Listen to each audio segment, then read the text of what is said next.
Hi friends, my name's Tammy and this is my booktube channel, Believe in Yourself. And today I have for you my weekly reads and wrap up. And I believe I finished 4 books this week, and I'm in the middle of a whole bunch of books. So we'll talk about those at the end. But the first book that I want to talk about that I read was Frightful's Mountain by Jean Craighead George. This is book 3 in the series. There are 4 books in the series. The 4th one is Frightful's Daughter, and I probably will not be continuing on with the series. The first book I would have given, a 5-star if I rated books. Second would have probably come down to a 4, and this is maybe a 3. So where it's kind of falling on the rating system with me, I don't think I'm going to continue on with this series.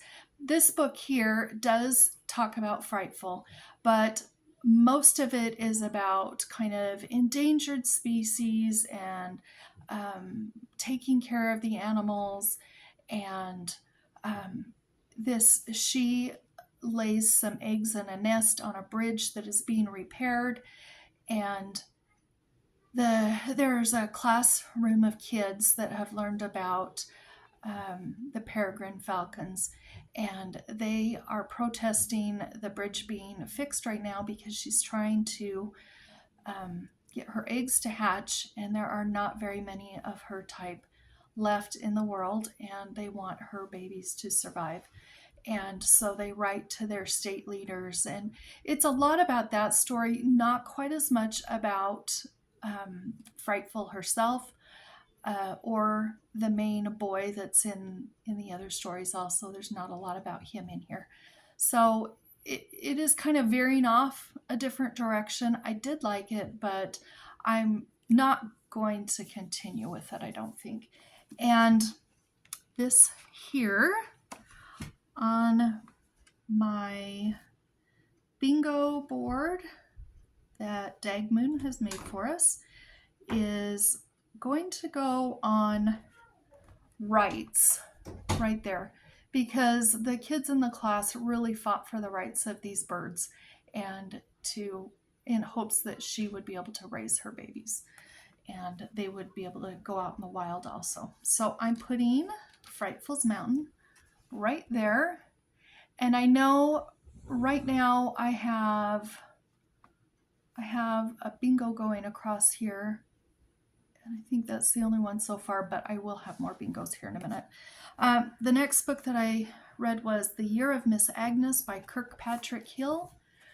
And I did really like this story. This takes place in Alaska. It's set historically, it's a historical fiction, probably early 1900s. And they live in a very remote area. Several years ago, they got a teacher in, and the older students made it difficult for her, and it was so cold and living conditions were hard, and she really struggled. At the end of the school year, she left. They got a new teacher. The process repeated a few times. So this school year starts out with a new teacher named Miss Agnes, and they all assume she's probably not going to last. And they see her the day before school starts, and she's wearing pants, which is unheard of in that area. Women and girls wore dresses, and so they are intrigued already because she's, much different than what they expected. And when she comes to school, she says, take out those school books and we're going to put those aside. We're going to do some different things. She's brought some books of her own and some different learning materials. She has a big timeline that she puts up across the wall in the schoolroom. And every time they learn about a person or an event, they put it on the timeline. And these kids just really learn how to read. Also, our main character in this book, she has an older sister who is deaf, and nobody has known how to do sign language, and nobody's been able to communicate with her, and she's just kind of been pushed aside a little bit. And Miss Agnes teaches her sign language and teaches the other children sign language, and many of the parents and adults in the town.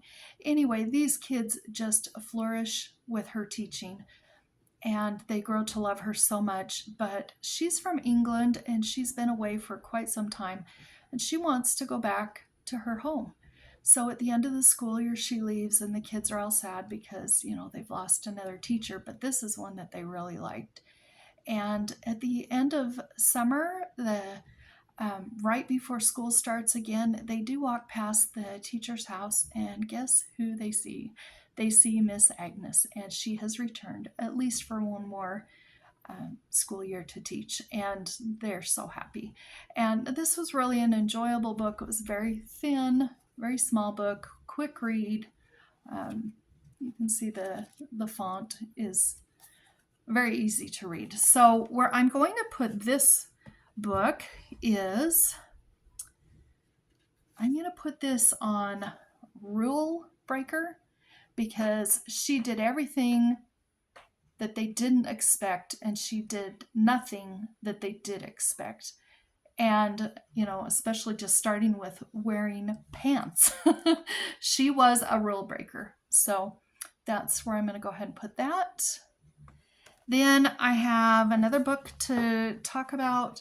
This is We Ride the Gale by Emilie Loring, and this one was published, I believe, in 1934. I'm really coming along in this series by her, and I really enjoy this. So how this starts out, there is a guy, not a really great guy, who really likes our main character here. And he tries to marry her. She doesn't want any part of him. So in order to get back at her, he chases her sister and marries her instead. And they've kept their marriage secret from everyone. And she ends up pregnant. And her husband deserts her, just takes off and leaves. And then she dies in childbirth. So her sister raises the little boy, and he's about 3 years old in this book. And she has just gotten very, very, very ill and was in the hospital, and is concerned what will happen to this little boy if something should happen to her. And just 1 minute. No, you got to go in there for a minute. From our library? No, that's from Grandma and Poppy. Okay, go shut the door and let me finish. I'm sorry about that. They're trying really hard to be good and quiet. Okay, so what was I saying? So she was really ill, and she's worried, well, what will happen to this little boy if something should happen to me? So she decides to go find the family, the entire family of the father of this little boy, even though the father has disappeared. And so she finds his brother. That's his brother there. She goes to his office at work, and she tells him what's going on, and he's stunned. And he says, I'm going to send a car around, and you and he come out to the home later this afternoon, and we'll talk about all this. So she goes out there, takes the little boy, and his aunt also lives in the home there, and they're both very kind to her. Especially the aunt is just wonderful. And she stays there for a while because they're trying to figure out what to do. And they decide they're going to write a letter to his brother and say, you got to get back here. Your son's here. And she's waiting for him to get back, and he says you might as well stay here. So anyway, they're there. Meanwhile, he's running for a political office against a guy who lives across the lake, who hires her to be his architect on a home he's building, because she actually was an architect. And so there's kind of that thing going on. The brother does come home, and so there's a situation there. His ex-fiance, who dumped him a week before the wedding, has moved in next door. I know, you have to suspend belief that all this could possibly happen, but you gotta have a story. So all these things are going on, and I really liked this book. I like all of her books. They are sweet romances. But they have a little bit of other stuff going on too, and I appreciate that.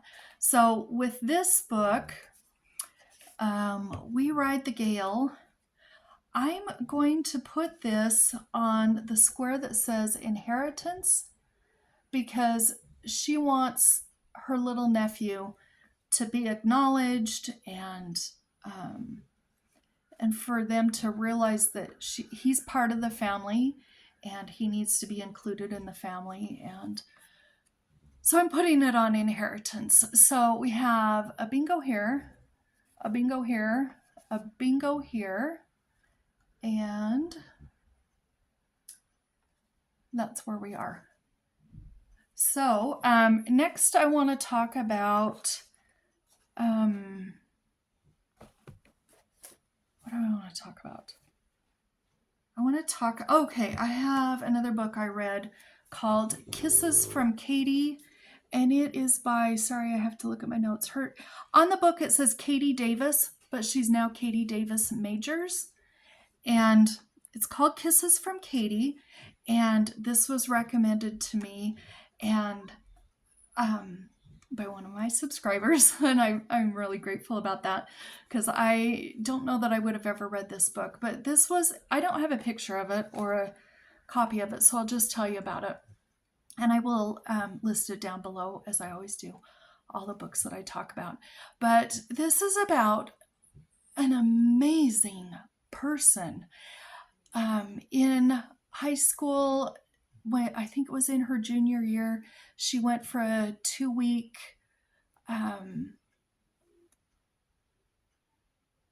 what would you call it? Just an experience, I guess, in high school. And she was down in Uganda and she stayed there for 2 weeks and she fell in love with the place and she came back and she was the class president, her senior class president. She was homecoming queen and she was very popular and had her life kind of figured out for her, but she fell in love with Uganda and she told her parents that she really wanted to go there after high school. And she did. She went out there when she was 18. She is now 35. She's 35 years old as of 2024. And when she went out there, she didn't know how to speak the language. They didn't know how to speak English. And she went out and created this school that has hundreds and hundreds of children who go there, and they're being educated so that they can have a chance at life after they're out of school. They're being taken care of, their needs are taken care of, they have supplies given to them, they're fed during school, just everything. And she has helped hundreds. She actually has raised over 40 kids. And she has done so much for the community, so much for the adults. Everybody in the area, even for villages surrounding, come to her for help. And by the age of 19, by the time she was there for 1 year and she was 19, she had adopted 14 daughters. And if you go on Google and you type in, her name is Katie Davis Majors. If you type her name in, you will find everything that she's done on there. But you'll see a picture of her and her daughters. There are several pictures of her and her daughters at ages as they've grown up a little bit. And then I believe it was in maybe 2015 or something, don't quote me on that, she got married, and she also has 2 little boys. Now, out of the 14 girls, one she no longer has, and it's a really sad story about why she doesn't have that beautiful little girl anymore, but we all just hope she's okay. But so she had adopted 14 girls, but she has 13, and she now has 2 little boys. She's 35 years old. And the newer pictures, you can find newer pictures of her and her husband and their 2 boys and their daughters also. And this is an amazing story. She is an amazing person. She has done so much, and every single thing she did, you can tell the hand of God was there with her, and she was helped so much by our Heavenly Father. And she praises Him throughout the whole book and gives all the glory to Him. And she's just an amazing person. She looks like she's like 23 years old if you look her up on Google, but maybe that's because I'm older and everybody's looking younger and younger. But she's just so young and so happy and so kind and so caring and so just an amazing person. I found that book on Libby and listened to it with audio. And then I told my mom about it, and she also listened to it on audio through Libby. So you may find it on your Libby if you're interested, and that would be free to listen to it. But what a story. I really recommend that book if you just want a really good, true, feel-good story. So I'm putting Kisses from Katie on, I'm putting this book on objection, because she objected to these kids growing up with no hope. She wanted to give them all hope. She wanted to give the community hope.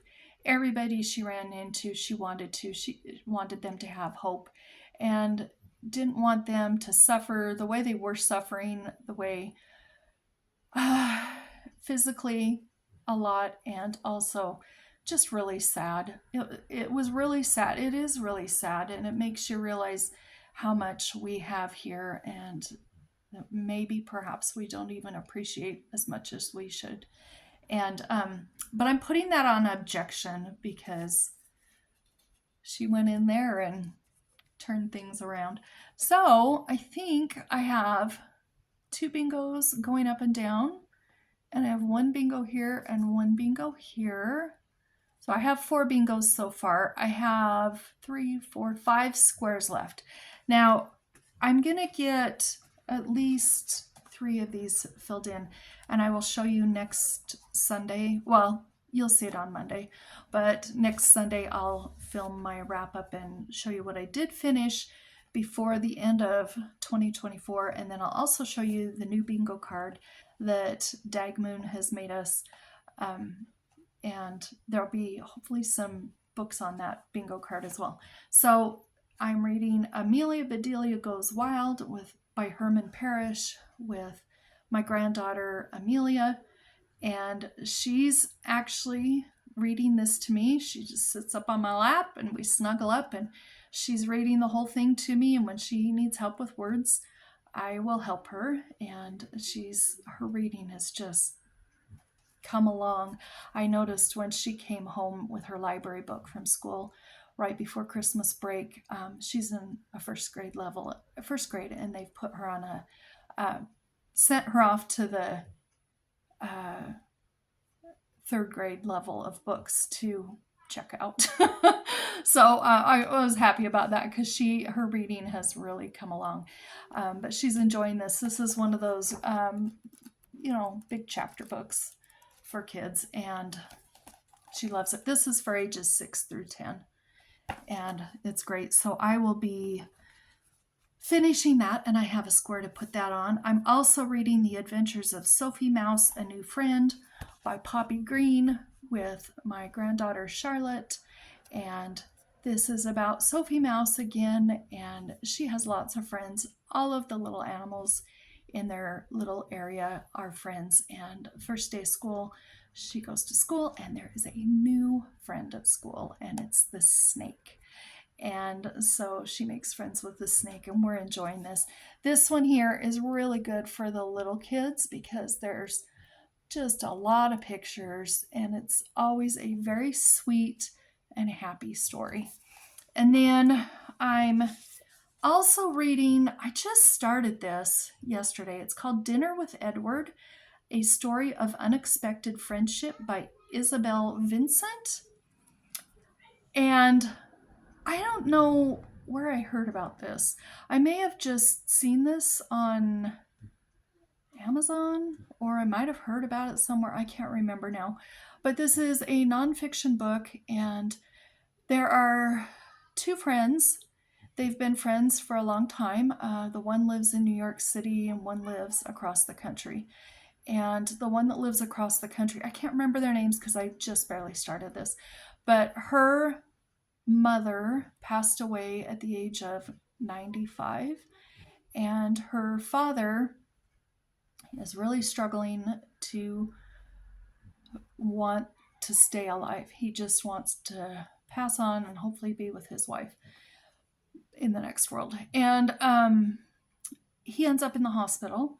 The doctors can't find anything wrong with him other than he's just kind of lost his will to live. And his daughter comes back to New York and to visit him. And they are in the waiting room, the two friends are, and she says, it would mean a lot to me if you could just check on him, once a month or something. Just go in and check on him.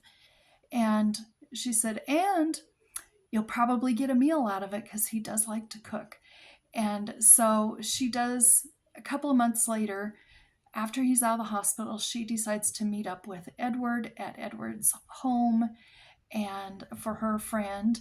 And I would guess she's probably 30s or 40s, somewhere in there. Probably 40s, probably late 40s anyway. And he's in his 90s. And they get together. So far, I think it's about once a month, but I think it might become almost weekly as they develop a really nice friendship.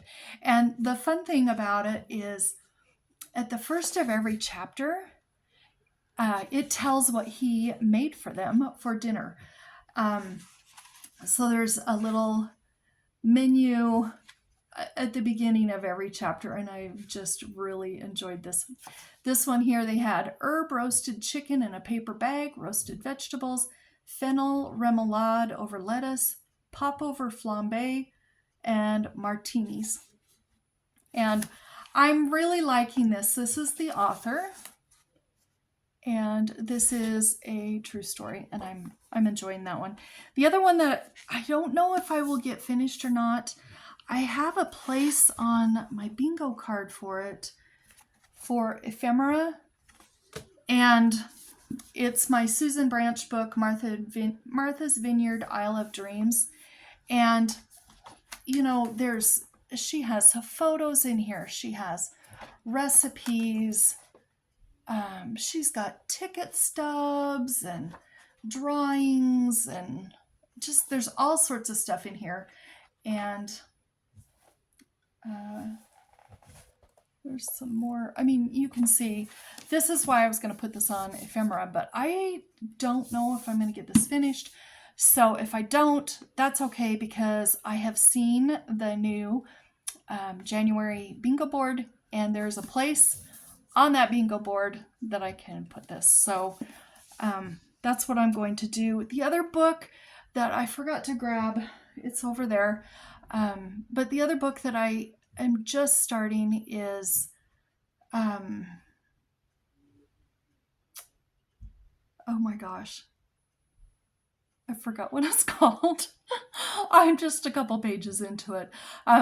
So no worries, we'll talk about it next week, but I am involved in another book. So I am reading 5 books, so hopefully some of those will be finished in time to go on my January card, and if not that, then they'll at least go on, on my December card, and if not, they'll go on my January card. So that's what I'm reading. That's how my reading week has been. I hope you've had a good reading week yourself, and we'll talk to you later. Bye-bye.